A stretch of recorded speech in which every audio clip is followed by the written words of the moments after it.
On lance direct le thème. Aujourd'hui, on va parler de 5 bladers qui sont clairement sous-cotés dans Beyblade Burst. Des personnages qu'on oublie trop souvent alors qu'ils avaient du potentiel ou qu'ils ont montré des trucs lourds à un moment.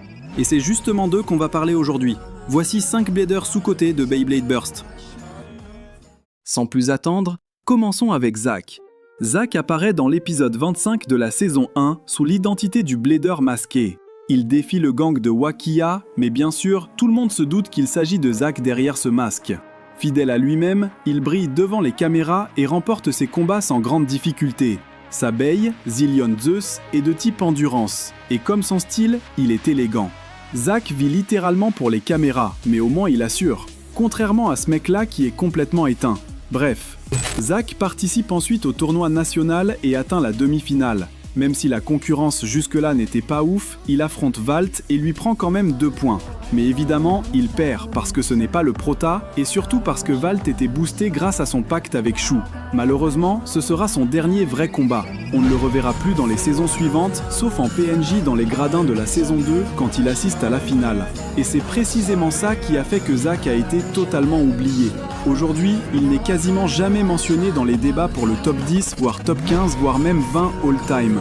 Et pourtant, à son époque, Zack faisait partie des 4 suprêmes du Japon, au même titre que Louis, Shu et Xander. Rien que ça, c'était censé suffire à lui donner un statut énorme. Aujourd'hui, on peut peut-être l'estimer au niveau d'un Silas, voire un peu en dessous pour certains. Mais il reste difficile d'évaluer sa véritable force vu le peu de combats qu'on a eu de lui. Au final, c'est surtout son absence dans les saisons suivantes qui l'a enterré dans l'oubli, malgré le potentiel qu'il avait clairement montré. Pour continuer, parlons d'un blader qui n'était pas forcément le plus populaire, mais dont la force était indéniable. Hyde.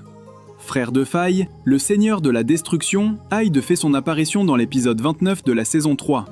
Il est introduit comme un membre des Turbo 4, censé représenter les bladers les plus redoutables du moment.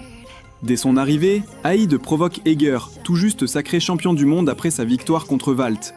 Son objectif est clair, le battre 4-0, avec 2 bursts consécutifs. Et c'est exactement ce qu'il a fait. Hyde devient ainsi champion du monde, et ça sans la moindre difficulté apparente.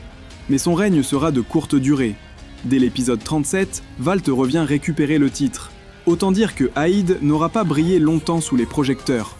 Et son destin bascule encore plus brutalement lorsqu'il affronte son propre frère, Faille. Ce dernier détruit littéralement sa toupie, puis absorbe ses résidus pour renforcer sa propre baille. À partir de là, l'aventure de Hyde s'achève et on ne reverra quasiment plus le reste de la série. C'est ce qui a fait que Hyde est vite tombé dans l'oubli.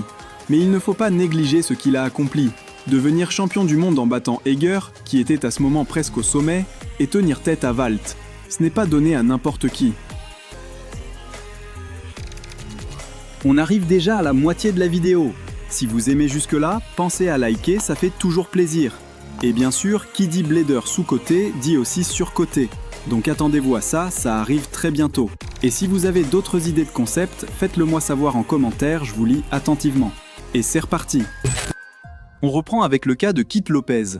Introduit dès la saison 2, il n'était pas vraiment mis en avant comme blader à ce moment-là. C'est surtout dans la saison 3 qu'il prend de l'importance. Il apparaît à l'épisode 39, présenté comme un ancien ami de Valt et membre de la BC Sol. Très vite, il attire la curiosité, surtout de ceux qui ne l'avaient jamais vu auparavant. Et il ne tarde pas à se confronter à Eger dans un match amical. Sa baille, Air Knight, est un type endurance au style aérien très particulier. Avec elle, il n'allait pas forcément chercher l'explosion, mais misait plus sur le style et sa résonance. Et même avec son réveil turbo, Eger n'arrive pas à l'arrêter.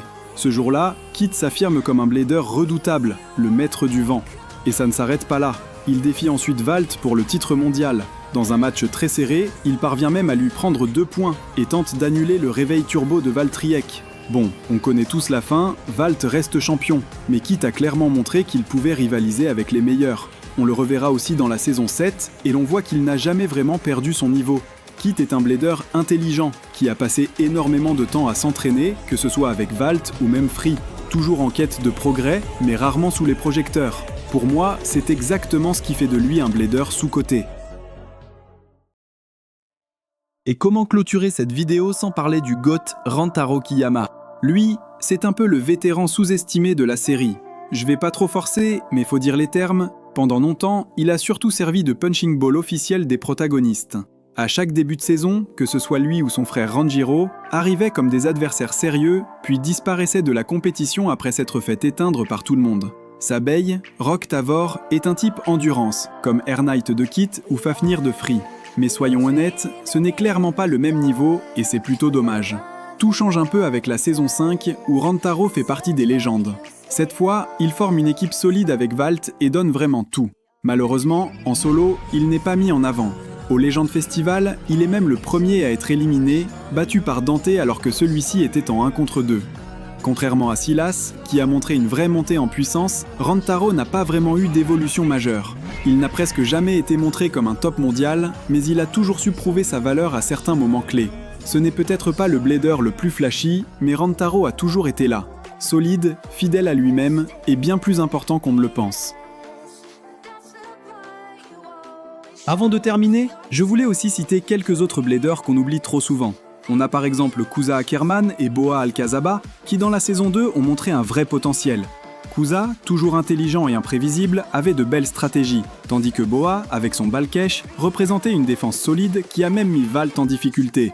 Et puis on peut aussi parler d'Arthur Peregrine, l'antagoniste de la saison 4, qui reste un cas particulier.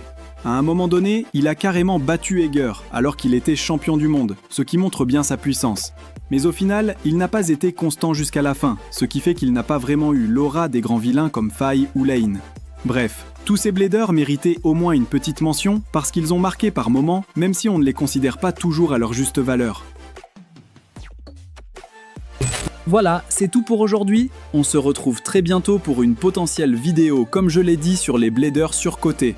N'hésitez pas à me dire en commentaire qui vous auriez ajouté ou retiré de cette liste, et surtout quel blader vous considérez comme surcoté. Ça m'aidera peut-être à préparer la prochaine vidéo. Sur ce, je vous dis à plus tard pour un nouveau contenu.